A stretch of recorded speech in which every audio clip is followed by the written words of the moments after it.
Welcome to the Rational Egoist. I'm your host, Michael Liebowitz. As you know, the name of the show is the Rational Egoist, and that comes from Ayn Rand's philosophy of objectivism and specifically her ethics of egoism, known as the Objectivist Ethics. Our guest today has been highly critical of the Objectivist Ethics, so I thought I'd have him on to talk about it. He is a professor of philosophy at the University of Colorado, Boulder. He is an advocate of ethical intuitionism, a priori knowledge, direct realism, and libertarianism. Professor Huemer, welcome to the show. Thanks. It's good to be here. Thanks for having me on. I'm very glad to have you on. So Ayn Rand's ethical theory states that, first of all, she defines a code of ethics as a code of values to guide human behavior. And she says that life is the standard of value and that human life is the standard of moral value. So one at a time, I want to go over some of your objections to her idea of life as the standard of value. Yeah. Well, I mean, I'm not even sure that I agree with the idea of a standard of value in the first place. Okay. Let's say, like, you wouldn't think this about anything else. Actually, people have a lot of weird ideas about ethics that they wouldn't say about anything else. Okay, there are these television shows and some of them are better than others. And then somebody says, oh, what's your standard of, aesthetic value for TV shows? And then you have to tell them some one thing that all TV shows have to aim at. And then that's how you know that Game of Thrones is better than Baywatch, right? And no, I don't have some one thing that all TV shows have to aim at. And I don't have like the standard of value for TV shows. And that doesn't mean that I don't know, whether Game of Thrones is better than Baywatch.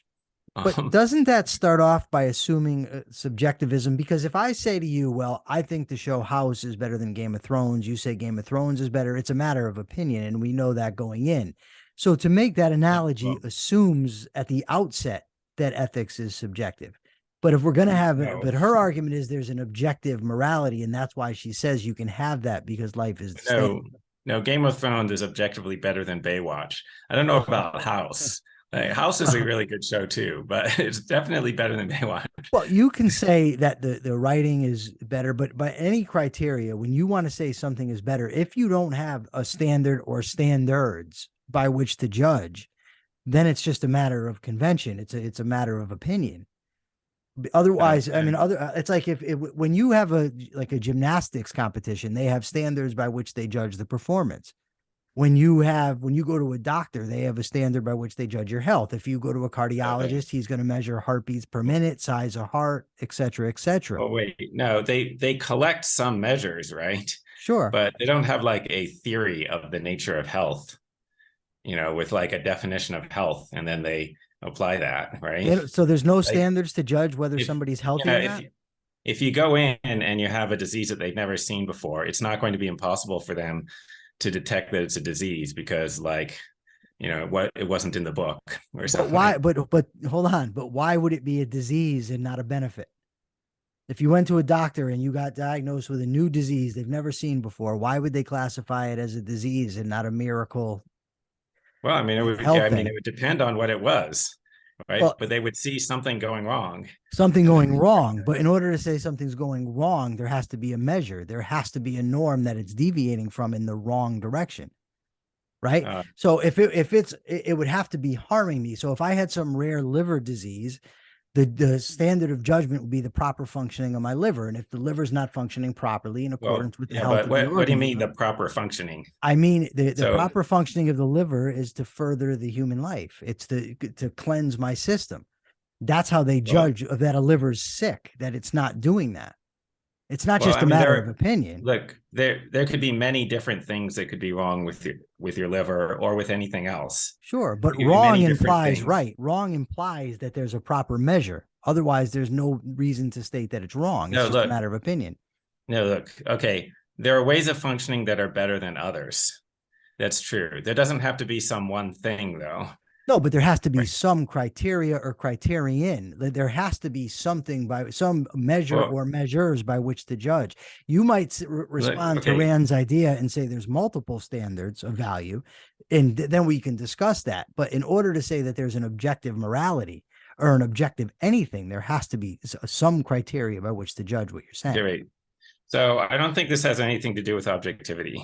Okay. Okay. And also, like, I'm not sure what we're debating. Okay. So there's like a trivial question. Okay. Do, like, if there's a difference between good and bad, is there a difference? If I can say something is good, is there a difference between the good and the bad things? Trivially, yes. Okay. But then there's a sort of epistemological question, which is like, okay, well, what's the way that you know when something is good or bad? Is it that you have a pre-existing theory that you compare the object to? Okay. And I'm saying, no, that's not how you judge almost anything. Like, you have some general theory, like a general theory about all the things that count as good. Like, almost nobody has one, and that doesn't stop them, right? Let me give you other examples that are similar. Okay. So somebody calls me on the phone, and it's Yes. somebody that I know, and they don't identify themselves, but they say hello. Yes. And then I know who it is. Yes. Okay. And then you're like, oh, how did you know? I'm like, well, it just sounded like that person. You're like, yeah, but you have to tell me the criteria. Describe the properties of the voice print. That's Right. not And a like, if you judgment. can't describe that, then you don't know who it is. No, but that's not a judgment. That's a matter of fact. And because of tone of voice, sound of voice, comparison to the past from memory. That's not the same thing. We're talking about judging. Value ultimately is a value judgment. So if I go watch a boxing match, if you and I watch a boxing match, there has to be a standard by which we assess who wins. Otherwise, it's completely random. We have to know at the outset. Now, Rand says that there is, in reality, there is an objective standard of value, that values actually exist. And she says that that's due to the fact that life is the standard of value. Now, you've criticized that notion that life is the standard of value. Wait, so you didn't like my example of recognizing somebody's voice? No, because it's not a judgment. It's not an assessment. I don't know what you mean by a judgment. Well, you first started off, you said that you gave an assessment of television shows. You said, if this show is better than this one, that's a judgment. It's a value judgment. That's a matter of opinion. If I tell you that what type of ice cream, so I don't think it's just a matter of opinion. Okay, so then but that's part of why I went to the example of, recognizing somebody's voice, so that you wouldn't say it was just a matter of opinion. Okay, but now you're complaining that it's not just a matter of opinion. No, what I'm saying is that there's some things in life that are a matter of opinion. For instance, whether chocolate and vanilla ice cream, or whether one's better than the other. There's other things that if you're judging, for instance, a competition, whether it be a boxing match, a college wrestling match, or a gymnastics competition, where you have to have a standard or standards by which to judge. Similarly, when you go to a doctor or a dentist, they have a standard of health by which they judge, or standards by which they judge. If you don't have a standard by which to judge, there's no way to assess it. Now, you could be right that there's no standard in ethics. I think you're wrong, but you could be right. But then you would have to do away with the concept of a true morality or an objective morality, which, based on the fact that you advocate for an ethical intuitionism, I'm guessing you say there is a proper ethical or moral code to live by. Okay, there are things that are right or wrong. There are things that are objectively right, and other things are objectively wrong. Okay. That doesn't mean that I have to have a standard. Well, then how do you determine? This is why I gave you that example. But, how do you determine it then? There's a completely objective fact about who it is on the telephone. It's not a matter of opinion. It's not. Nope. Okay, but that doesn't mean that I have to have a theory of how you identify who it is, right? Because, like, a normal person actually cannot describe the voice in such a way that somebody else could recognize it. Right? No, they know it when they hear it, but they can't what? You know it because you're recognizing a voice. You're comparing it to a past template you have in your mind of the sound of the voice. I'm not comparing it to a template. I hear the voice and then I know who it is. Well, I don't do any reasoning. I just immediately it's split second. But it's because you've heard the voice before and it's stored in your memory. It is because I heard it before, yes. Yeah, that's what I mean by template. No, you don't stop and say, wait a second, no, it happens automatically. Once you have subconscious integrations, it takes place instantaneously. I'm not disputing with you about that. But I'm saying Yeah. there is a way that you know it. You may not be able to convey that information to somebody Okay. else, but you still know Yes, it. there are characteristics of there are characteristics of the voice that enable it to be recognized. Otherwise, Yes. I wouldn't. Yes. Okay, but I can't describe those characteristics. No. All right, good. So, all I agree with right, you. this is the way almost all human cognition is. Yes. Okay, you can identify something, but you don't have a theory by which you can describe how you identify. Okay. Would you say that that takes us a little to the field of epistemology where Yes. that would take us far more than the 45 minutes we got. But would you agree Well, with me that there's different types of cognition, that evaluation is a special type of cognition? It's not the same as I know that Michael Huemer is on my show. Michael Huemer told me he was going to be on my show Sunday, the 21st at 10 a.m. yeah. Mountain time, right? That's different from me saying, I believe that Michael Huemer is going to be on my show because he seems like a credible guy. Those are two cognitions, but they're two different types of cognitions. One's an evaluation, one is, and it's not a right or wrong evaluation, it's just a type of evaluation because there's subtypes of evaluation. But so you don't believe that there's a standard. So why is Rand's idea of life as the standard not convincing to you? You've written some pretty, you went through an entire, you had columns of criticism of her theory of life as a standard of value. What's wrong with saying that? Yeah, so basically, like every general ethical theory somebody gives has counterexamples. Okay. Yeah. So you're like, oh, okay, so life is the standard of value. Okay, Yes. so like you should maximize life. Okay. Right. So just do whatever will maximize your life expectancy. Okay, so like, well, you should like stay home. You don't want to drive because then you could die. Right. And it's like, okay, like what if what if you get in a coma and do you want to be maintained in the coma for like 50 years? Right. Suppose you had a choice between living in a coma for 50 years and then living as a normal person for 10 years. Okay. Like, oh, well, you want to maximize life, so you better take the 50 years. Well, okay. That's not right. You've gone you've gotten ahead, and it's not your fault. I mean, because life is a broad concept, but specifically life. Now, what you wrote is that Rand holds that life is the standard of value because only life faces any alternatives. You said that you said she claims that non-living things don't face any alternatives. Right. Yeah. Right. That's false. Yeah. Yeah. That's not what she says, though. What she says is there's one fundamental alternative. And the fundamental alternative is existence versus non-existence. Because by fundamental, what she means is if you destroy a house, the matter and the energy in the house continue to exist. If you destroy a computer, the matter and energy that make up the computer exist. If you destroy my physical body, the matter and energy that make up my physical body continue to exist. The life that was in them is gone because life, according to Rand, is the only thing that faces the alternative of existence versus non-existence. She nowhere claims ever that non-living things don't face any alternative. Wait. So I don't see what the difference is supposed to be between living things and non-living things. Okay, so you're saying, so you didn't destroy. So when you destroy the house, you didn't destroy the matter and energy. It's also true when you destroy a person that you didn't destroy the matter and energy. But it's not true that you didn't destroy the life. You did destroy. And you're like, the okay, life. but wait, let me finish. So then you're like, but you did destroy the life. Okay, but you also destroyed the property of being a house. Yes. So like, how is that different? You can find some things that were destroyed and some things that weren't destroyed. Because by fundamental, she means that the thing on which everything else depends, right?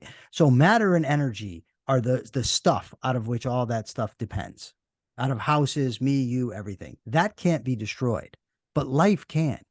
That's the first part of the equation. But the other part of the equation, it isn't just the alternative of existence or non-existence, but it's the ability to act in the face of that alternative to maintain existence, which a house is not capable of doing. And despite what you wrote about a computer, you wrote that if a computer, what it does make a difference to it, because if your computer acts up, you may get mad and smash it. But the computer is not taking actions to maintain itself. Life does take action to maintain itself. Well, wait, I don't know why you say that. Okay, so most living things are not conscious, so they're not taking actions for any purposes, right? So they don't. So cells don't reproduce. They That, don't. that they don't reproduce. A An plant, even individual though a cell plant's doesn't not have any conscious, will purposes. a plant not grow in the direction of the sunlight in order to get?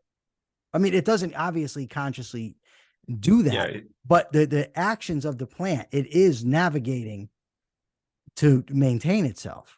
I mean, that's what I mean, okay. you may be judging by the results, whatever, but nonetheless, the thing is a process that is acting in accordance with a way that will maximize its survival, whereas your computer does not do that.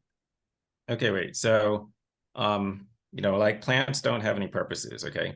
So they act in ways that tend to cause them to survive and reproduce, but Yes. not because they're trying to survive or reproduce, because they don't have minds.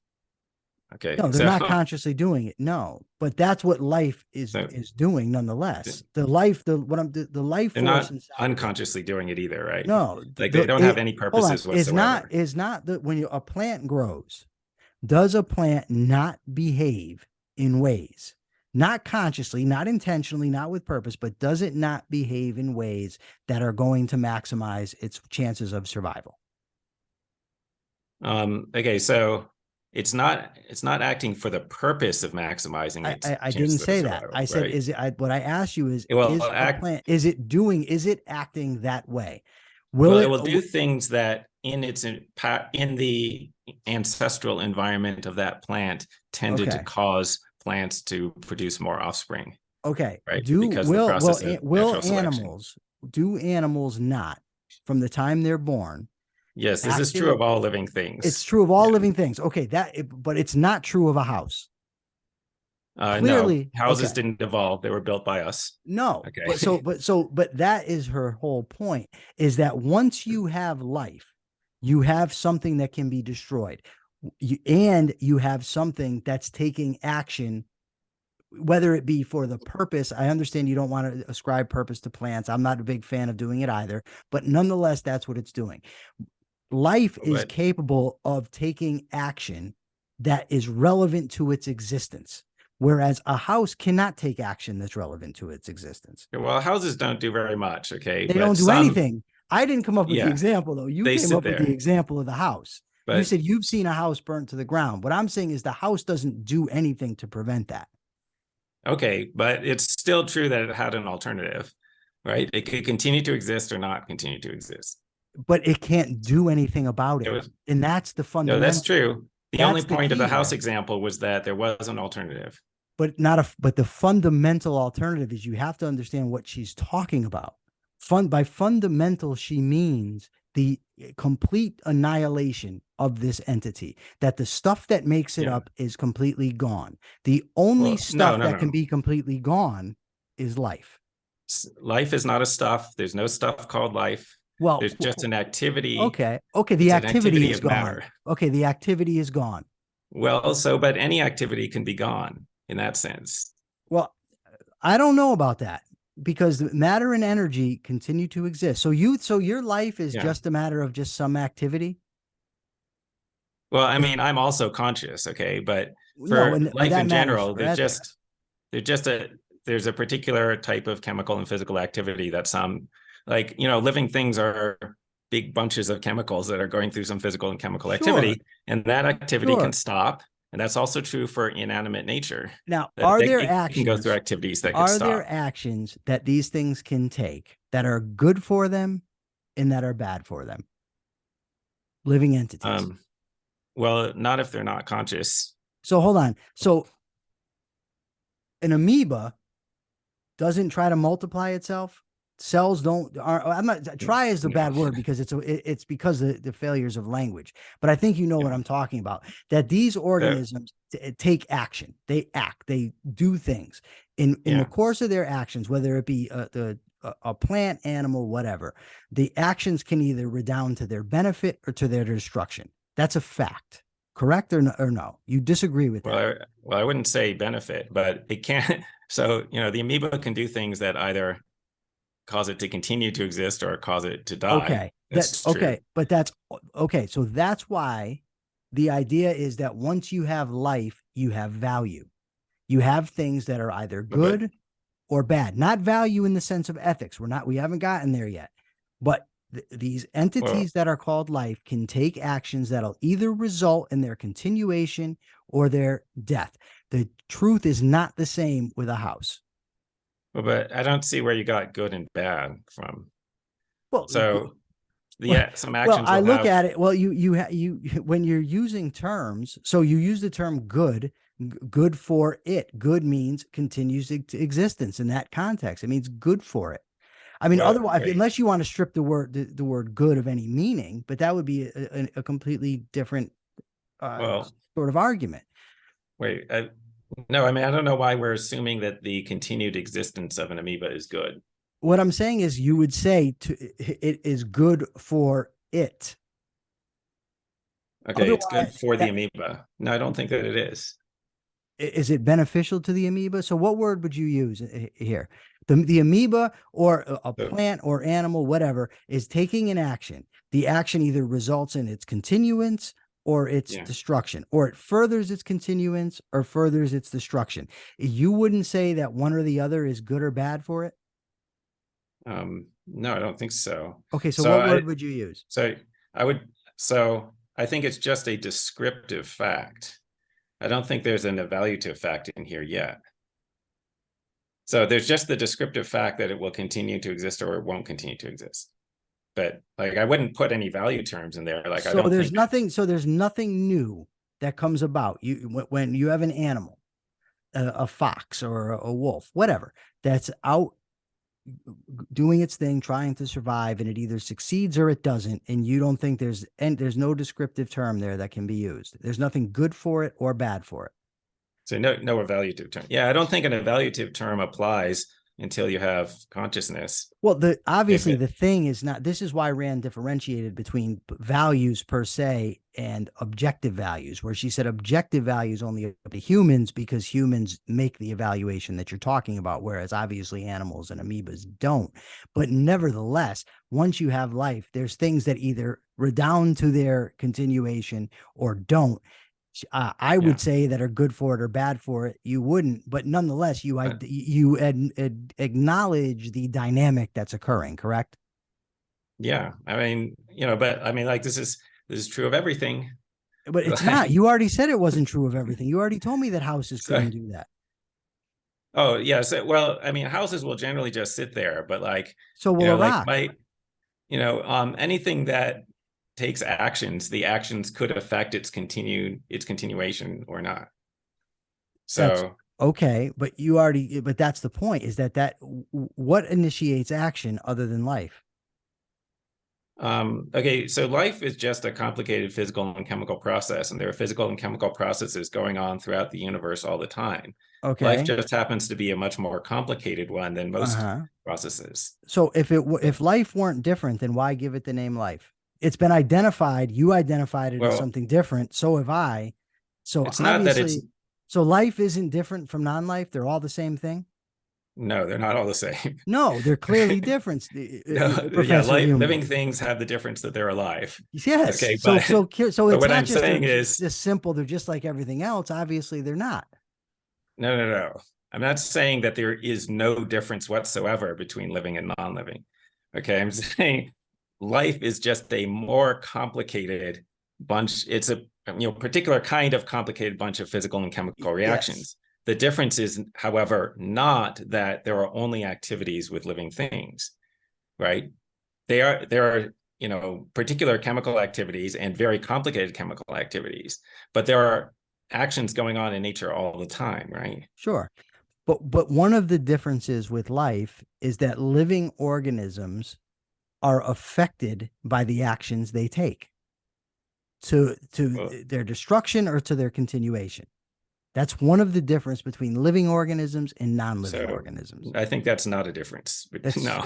Okay, then what is the difference? I don't understand. Right. So, I mean, like I gave my example that you mentioned before, that, okay, my computer does something, and if I don't like what it does, it could cause me to destroy the computer. So then the computer can take actions that are relevant to its But the computer is not taking actions in the same way. And I think you'd have to know that. You have to know that the computer is not taking actions in order that you don't smash it. Like that's not Well, occurring. but But I I don't want think to. okay, it can take actions, but it won't be in order to prevent me from destroying it. But also with non-conscious living things, they won't do anything in order to produce any effect. Right? So They won't do anything for a so purpose. those organisms aren't evolved to continue existing and reproducing. I did not say that.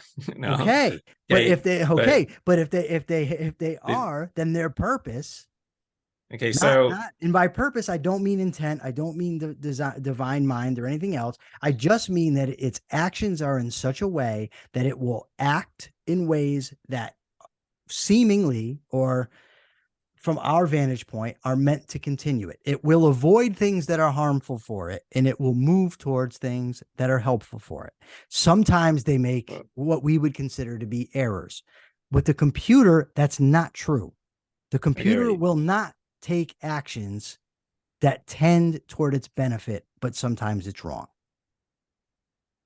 I mean, well, it might or it might not. I mean, you could Okay, program it so that it takes actions well, that you're will tend to programming it now. Now you're make it talking about continue. something you're doing. This is your intent. This is not the computer's. This is nothing that the computer is doing on its own. This is something that a human being is Well, making it do. But I want to ask you a question about choice. Okay? Because Rand says that what differentiates, there's a few things, but one of the main factors that differentiates humans from other living organisms is free choice. That's why we need a code of values, because while animals act instinctively or with, prescribed behaviors that are passed down from generation to generation, we humans actually have to learn what's good for us or bad for us. We're also free to choose the bad thing, knowing that it's bad. So therefore, we need a code of values, and she calls that morality because it's based on choice. So you gave an example. And the example that you provided was of if you were going to get $1 million tomorrow and you could do nothing about it either way, you were just going to get it and that's it. Would we say, because morality requires choice, would we say that that's not good for you? Do you remember writing about this example? yeah. Okay. My problem with the example, and I want you to elaborate on her concept of morality as a function of choice, but that example is impossible. Literally, it's literally impossible that I would have to get $1 million tomorrow and there's nothing I could do to either avoid or further it. It's not possible. So you gave an example to prove something, but the example itself is not possible. And why do you think that's impossible? Well, I could decline $1 million for one thing. I don't have to accept it. I mean, Yeah. right off the bat, you said the example you gave is when I could do So, nothing about it. But of course I could do something about it. I mean, suppose that the conventions of your society are such that even But if they're you say, not. I don't want it, it will Yes. still belong to you. Okay. What convention and what society? And if I don't, okay, if I'm not going to choose to spend it, if I'm not going to choose to use it in any shape, form, or fashion, if I'm not going Yeah. to put my name on it, how am I accepting it? I mean, you could define it into Well, existence and you say, could, because someone says you have it, you do. But in that case, it's hard to see how it would do me any good, because your whole point was that it well, would be a benefit whether I wanted it, whether I had to choose it or not. But so you have, in that case, it wouldn't benefit me. as soon as the person gives it to you, you now have the right to dispose of it. You have the right to spend it or give it or whatever you want to do with it. But Now, I don't you have the right could to refuse choose, it.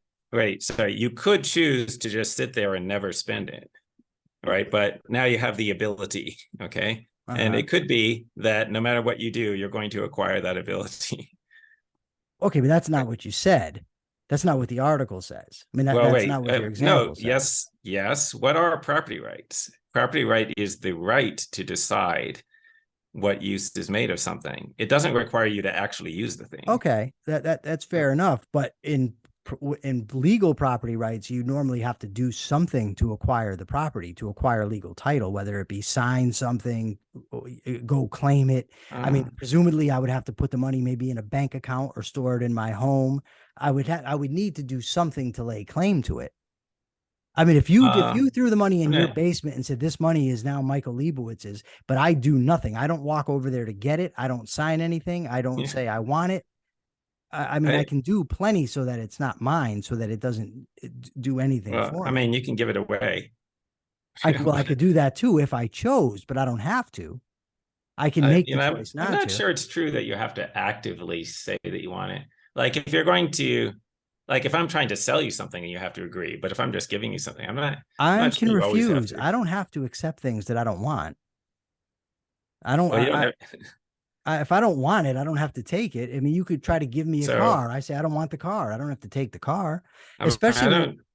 like I don't know money. if we should spend a lot of time arguing about what the law is. I bet No, there are no. cases where No. somebody. What I'm arguing about. I'm not arguing about what the law is. What I'm arguing about is her point is that a thing is outside of the province of morality if it doesn't require some choice on the part of the individual. If it's just a fact of life, it just seems then obviously false. Yeah. yes, then it's So, not. So you say that there's okay, moral. So you say that morality. Then okay, this is why it mattered. So you say that morality applies to things that are outside the realm of choice. I'm not really sure what you mean. But what I mean is this: there's things that I can choose to do, and there's things I can't choose to do. Sorry, Right? let me finish. Okay, All right. sorry. So I think that things could be good or bad for you without your having any choice. That's true, but would that be moral? That's the question. It's not whether something's good or bad. That we've already, well, I find it interesting that now you say something can be good or bad without choice, but when it applied to the lower organisms, you said without choice there couldn't be good or bad. But so no, well, yes, you didn't say anything about choice. You said evaluation, but evaluation is a function of choice. I didn't say evaluation either, right? Well, we have the tape, and we could go I said back. They didn't. Yeah, you did. Yes, you said I said value they did. implies evaluation. These things aren't making evaluation. They're just doing these things. It's not for purpose. That's what you said earlier. Yes, I said they didn't have a purpose. I didn't mention evaluation. I said non-conscious beings don't have a good or bad, right? Yes. So if something's outside the province of choice, then how could it be good or bad? No, you are a conscious being. Yes. So that's so whether you have a choice about the thing that's going to happen to you is a different question from whether you're going to be conscious. So the good thing could happen to you and you could be conscious and aware of it, but not have a choice about it. I agree with you 100%. What I'm saying to you is, so in order for something to be good or bad, then you're saying that the person it happens to has to assess it as good or bad? No, they just have to be a conscious being. Well, why? I don't understand that. Why would the same not apply to any living organism? If I don't have to assess the thing that way, then the consciousness would seem to be irrelevant. Unless I have to make the assessment that it's good myself, which I would agree as far as morality goes. But in non-moral things and things not open to choice, I agree that it can be good or bad, but that has nothing to do with consciousness. And it's hard for me to see why consciousness would be necessitated to say something's of value or not of value, not good, not bad. I think this is just a fundamental ethical truth. But it's not pertaining to ethics. It's outside the realm of choice. Unless you're saying that ethics... fundamental axiological truth, if you prefer. Well, axiology just has to do with the nature of value. So, but I mean, I can justify anything by just resorting to that. I could just say, well, it's a priori, it's axiomatic, that's it. But you have to justify saying it's axiomatic. You can't just say it's axiomatic. No, I agree. I think there are axioms, no doubt. But I think it's hardly a self-evident truth that for something to be good for somebody or bad for somebody or good for something or bad for something, that thing has to be conscious. That's not axiomatic. That's something I would say has to be proven.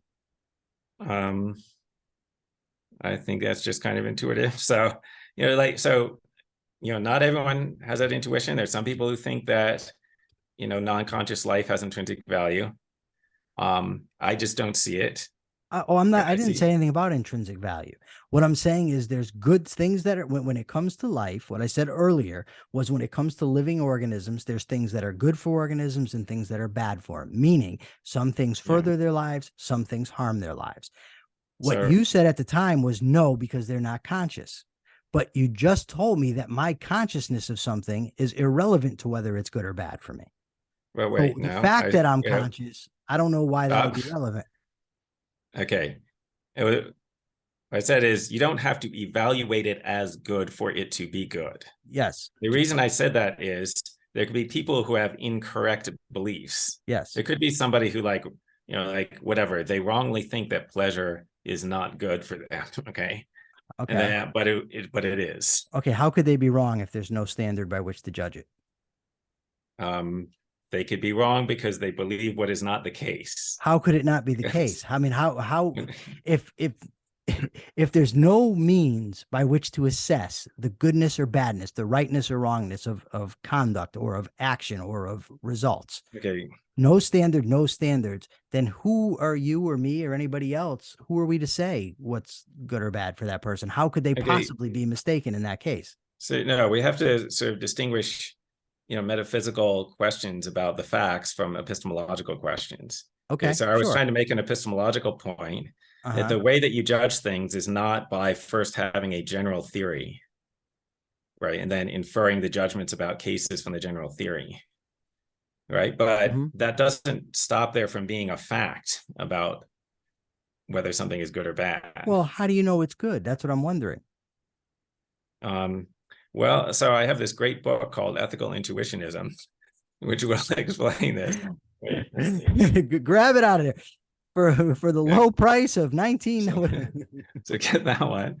Anyway, yeah, you think about it, and sometimes it's obvious. Right. Well, so the problem is with that is this, right?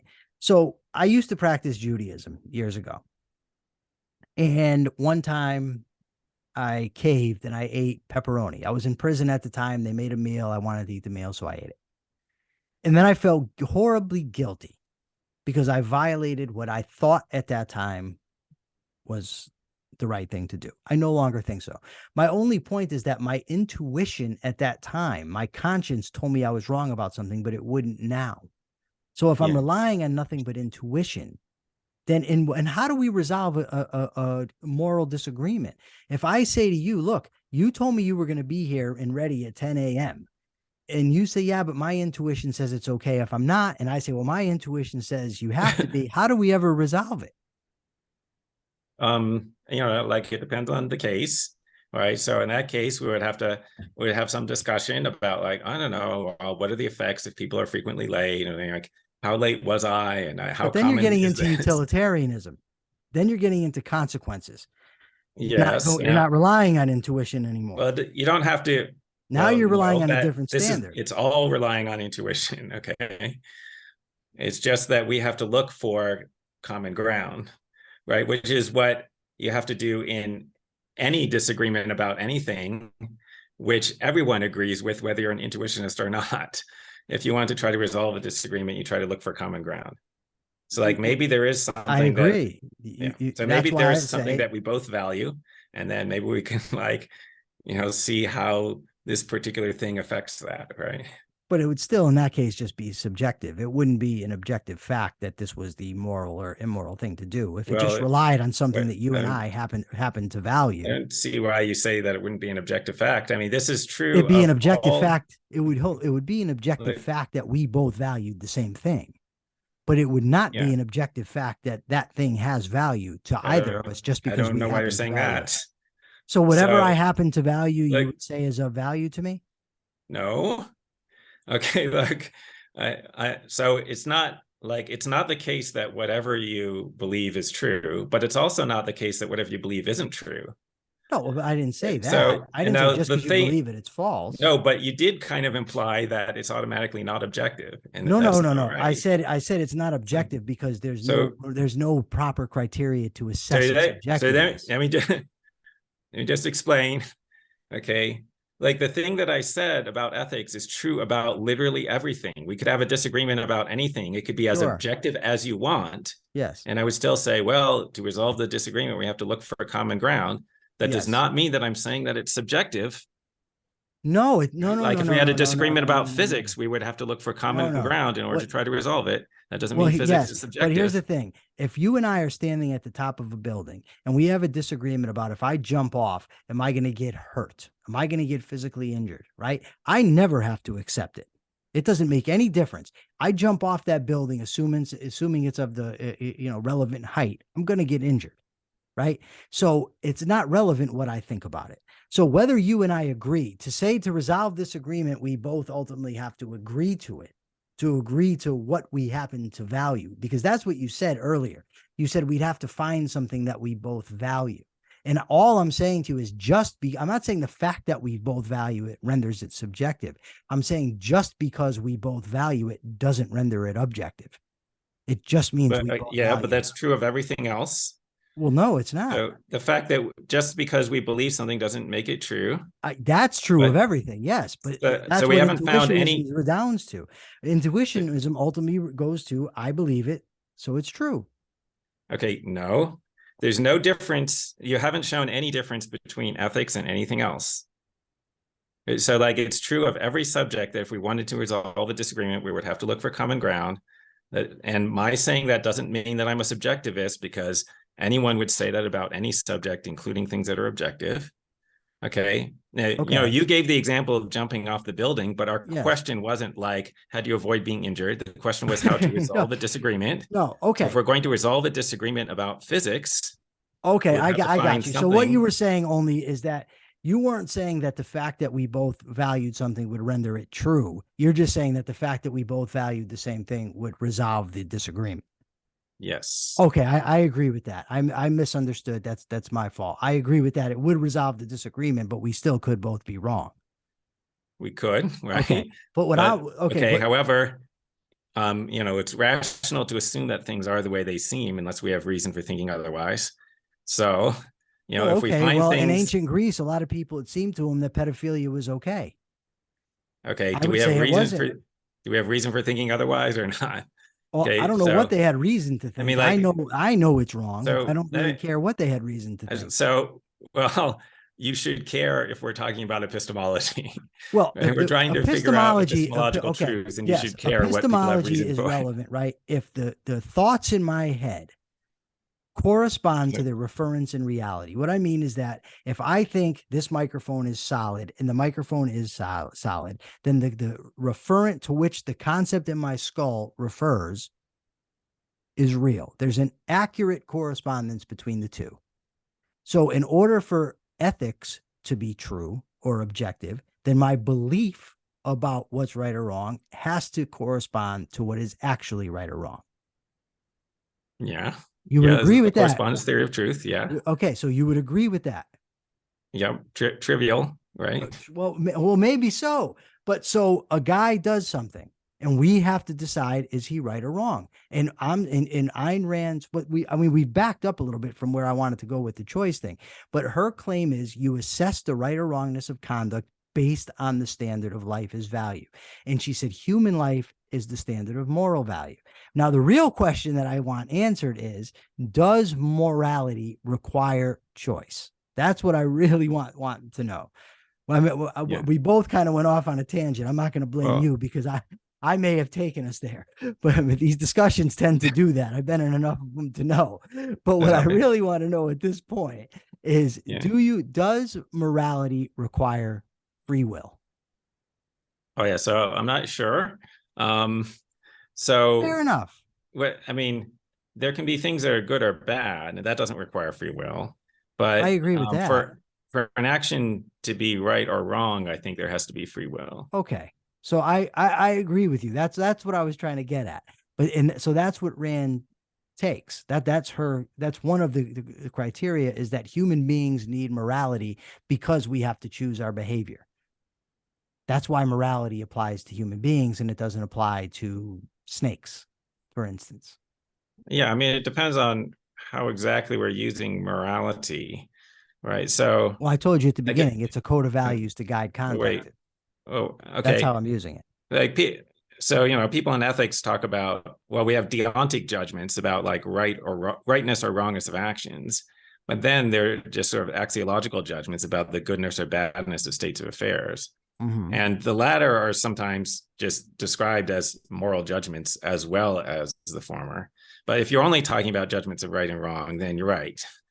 Like You have to have free choice. That's what we're talking about. Okay, Ethics. but What I'm talking about is the ethics that actually guides human behavior. In order for an action to have ethical significance, to be right or wrong, to be ethical or non-ethical, it has to be chosen. Right? My patellar reflex there's no moral significance to it. Even if you happen to walk by as the doctor strikes my knee, if I kick you, there's no moral implication for my action. If you walk by and I just freely kick you, then there's moral significance.